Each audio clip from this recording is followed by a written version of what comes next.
So friends आज आम आपण मानी नहीं आसचु किछिटा जबरदस्त क्वेश्चन मस्त क्वेश्चन आपण +3 फर्स्ट सेमिस्टर कोर पेपर 1-2 रो एग्जामिनेशन बहुत इंपोर्टेंट क्वेश्चन।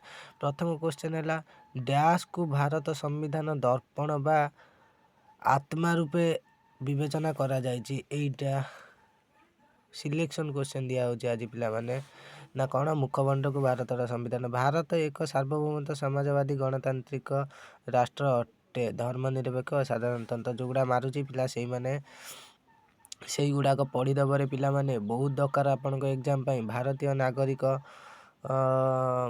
नागरिक डैश नागरिकत्व प्राप्त करी एकक एटा आवश्यक नहीं। एते संविधान मुखबंधरे थिबा पदटी संविधानिक क्षमतार उत्स संपर्क में सूचना दियो।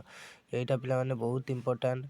संविधान लक्ष्य आदर्श और राजनैतिक व्यवस्था प्रति संपर्क में सूचना दियो। एटा पिला माने बहुत आवश्यक।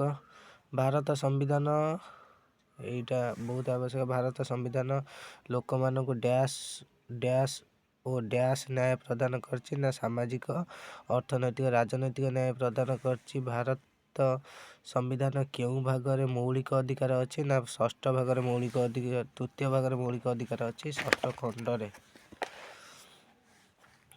किछटा एमसीक्यू नहीं कि आसी पिला माने आपण माने भारतीय नागरिक मौलिक अधिकार गुड़िक संविधान रे केउं धारा केउं धारा पर्यंत अच्छी ना 14 ରୁ 18। एटा पिला माने इंपोर्टेंट। मौलिक अधिकार राष्ट्र केउं न्याय प्रतिष्ठा कराए राजनैतिक न्याय प्रतिष्ठा कराए। एटा भी इंपोर्टेंट जोड़ा मारुच पिला माने देखिदब टिके मौलिक अधिकार केते प्रकार। मौलिक अधिकार 5 प्रकार। केतेतम संविधान संशोधन द्वारा संपत्तिगत अधिकार को मौलिक अधिकार कहा जाए। 44तम संविधान संशोधन द्वारा संपत्तिगत अधिकार को मौलिक अधिकार कहा। समानता अधिकार केउं धारा रे उल्लेख करा जायछि। समानता अधिकार 14 ରୁ 18 धारा रे उल्लेख करा जायछि। संविधान रे स्वाधीन अधिकार केउं धारा रे उल्लेख करा जायछि। 19 ରୁ 22 पर उल्लेख करा जायछि। संविधान केउं धारा रे अस्पृश्यता को निवारण करा जायछि। 17 धारा। भारत संविधान केउं धारा रे बेठी बेकारी निषेध करा जायछि ना भारत संविधान 23तम धारा रे बेठी बेकारी निषेध करा जायछि। पिला माने आकु टिके आपण माने देखिबे भलसे देखिबे एवं डिस्कशन करिबा आपण मानक सहित केबे टाइम मिलने। ए क्वेश्चन गुडा एग्जाम ପାଇଁ बहुत इंपोर्टेंट। आपण माने आकु निहाती देखिକି जिबे एग्जाम को। भारत संविधान केते वर्ष बयस रु बालक बालिका माने विवेचना विपदजनक खनि और कारखाना कार्य करि परिबे निषिद्ध करा जायछि ना 14। एई गुडा पिला माने मन रखिबे आपण माने मन रखिकी एवं भलसे करिके आगु बढ़िबे। केउं संविधान संशोधन प्रस्ताव द्वारा शिक्षा मौलिक अधिकार मान्यता पाइछि। 86तम संविधान संशोधन द्वारा शिक्षा मौलिक अधिकार मान्यता पाइछि। संविधान रे केउं सब धारा मध्य राष्ट्रीय निर्देशमूलक नीति गुड़िक उल्लेख करा जायछि। 36 ରୁ 51 धारा मध्य राष्ट्रीय उल्लेख नीति मध्य उल्लेख करा जायछि। भारत को केउं राष्ट्र रे परिणत करिबा पई राष्ट्रीय निर्देशमूलक नीति गुड़िक आम संविधान उल्लेख करा जायछि। एटा पिला कौन आंसर मु एटा जानि पारने। जनमंगलकारी एक न्यायतांत्रिक गणतंत्र संसदीय जनमंगलकारी हबो पिला माने आंसर।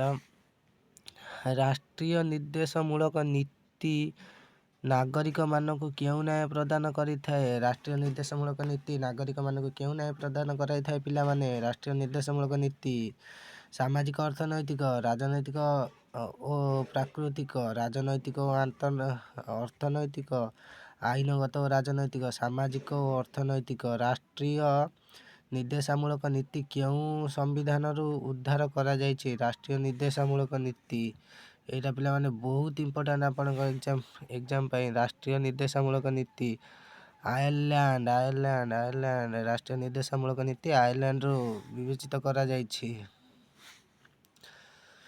ସମ୍ବିଧାନର କେଉଁ ଧାରାରେ ଏକ ପ୍ରକାର ଦେୱାନୀ ଆଇନ ପ୍ରବର୍ତ୍ତନ ପାଇଁ ଉଲ୍ଲେଖ କରାଯାଇଛି? କେଉଁ ଧାରା? 44ତମ ଧାରା। ଏଇଟା ପିଲାମାନେ ବହୁତ ଇମ୍ପୋର୍ଟାଣ୍ଟ ଆପଣଙ୍କ ଏକ୍ଜାମ ପାଇଁ। ସମ୍ବିଧାନର କେଉଁ ଧାରାରେ ଏକ ପ୍ରକାର ଦେୱାନୀ ଆଇନ ପ୍ରବର୍ତ୍ତନ ପାଇଁ ଉଲ୍ଲେଖ କରାଯାଇଛି? 44ତମ ଧାରା। ବହୁତ ଇମ୍ପୋର୍ଟାଣ୍ଟ ପିଲାମାନେ ଆପଣମାନଙ୍କ ପାଇଁ। କ୍ୱେଶ୍ଚନ୍ ଦେଇଦେଉଛି ମାରିକି ଆପଣମାନେ ପିଲାମାନେ ଦେଖିଦେବେ କେଉଁ ଗୁଡ଼ାକ କ'ଣ ହେବ। Short question MCQ question. ଭାରତୀୟ ନାଗରିକଙ୍କୁ କେଉଁ ଧାରାରେ ମୌଳିକ କର୍ତ୍ତବ୍ୟ ଗୁଡ଼ିକ ଦିଆଯାଇଛି? ଭାରତୀୟ ସମ୍ବିଧାନର 51 ଧାରାରେ ମୌଳିକ କର୍ତ୍ତବ୍ୟ ଦିଆଯାଇଛି। ମନେ ରଖିବେ, ଏଇଟା ବହୁତ ଇମ୍ପୋର୍ଟାଣ୍ଟ ଆପଣଙ୍କ ଏକ୍ଜାମ ପାଇଁ। ଭାରତୀୟ ସମ୍ବିଧାନର କେଉଁ ଧାରାରେ କେଉଁ ଧାରାରେ ମୌଳିକ କର୍ତ୍ତବ୍ୟ ଗୁଡ଼ିକ ଦିଆଯାଇଛି? ନା 51 ଧାରାରେ।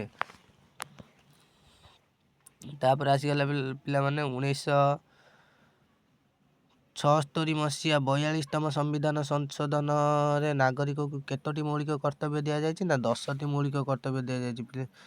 ନାଗରିକଙ୍କୁ କେତୋଟି ମୌଳିକ କର୍ତ୍ତବ୍ୟ ଦିଆଯାଇଛି? ନା 10ଟି ମୌଳିକ କର୍ତ୍ତବ୍ୟ ଦିଆଯାଇଛି। 2002 ମସିହା 86ତମ ସମ୍ବିଧାନ ସଂଶୋଧନ ଆଇନ ବଳରେ ଭାରତୀୟ ନାଗରିକମାନଙ୍କ ପାଇଁ କେତୋଟି ବକ୍ତବ୍ୟ ଉଲ୍ଲେଖ କରାଯାଇଛି? 11ଟି ବକ୍ତବ୍ୟ ଉଲ୍ଲେଖ କରାଯାଇଛି। କେତୋଟି? ନା 11ଟି ବକ୍ତବ୍ୟ ଉଲ୍ଲେଖ କରାଯାଇଛି।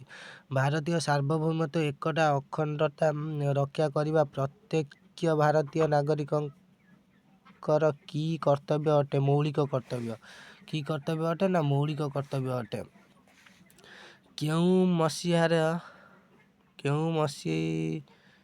କେଉଁ କମିଟିର ସୁପାରିଶ ଦ୍ୱାରା ମୌଳିକ କର୍ତ୍ତବ୍ୟ ଗୁଡ଼ିକ ଭାରତ ସମ୍ବିଧାନକୁ ଆସିଥିଲା? ସ୍ୱରଣ ସିଂ। ଏଇଟା ଇମ୍ପୋର୍ଟାଣ୍ଟ, ଟିକେ ମନେ ରଖିଦେବ ପିଲାମାନେ। ତ ଆଜିର MCQ କ୍ୱେଶ୍ଚନ୍ ଆପଣଙ୍କର ସରିଛି। ଲାଇକ୍ କର, କମେଣ୍ଟ କର, ସବସ୍କ୍ରାଇବ୍ କର ପ୍ଲିଜ୍ ପିଲାମାନେ। ଏକ୍ଜାମ ଟାଇମ୍ରେ ଆମେ ହିଁ ଆପଣଙ୍କୁ ସପୋର୍ଟ କରିମୁ, ଆମେମାନେ ହିଁ ଆପଣଙ୍କୁ ସପୋର୍ଟ କରିମୁ, କେହି ସପୋର୍ଟ କରିବାକୁ ନଥିବେ। ତେଣୁ କ୍ଲାସ୍ ତ ହେଇଗଲାଣି, ଆପଣମାନେ ଜାଣିଛନ୍ତି ଇଣ୍ଟରନାଲ୍ ଏକ୍ଜାମ ସରିଗଲାଣି। ଏବେଠାରୁ ପଢ଼ାପଢ଼ି କରରେ ପିଲାମାନେ। ଆଉ ସେମିତି ନାହିଁ, ଜବ୍ଟେ ପାଇଁ କେତେ କଷ୍ଟ ସେ କଥା ଆମେ ଜାଣିଛୁ। ପଢ଼ାପଢ଼ି ଟିକେ ଏବେଠାରୁ ଷ୍ଟାର୍ଟ କରିଦିଅ ପିଲାମାନେ। ଧନ୍ୟବାଦ। ରହୁଛି। ଜୟ ହିନ୍ଦ, ଜୟ ଭାରତ।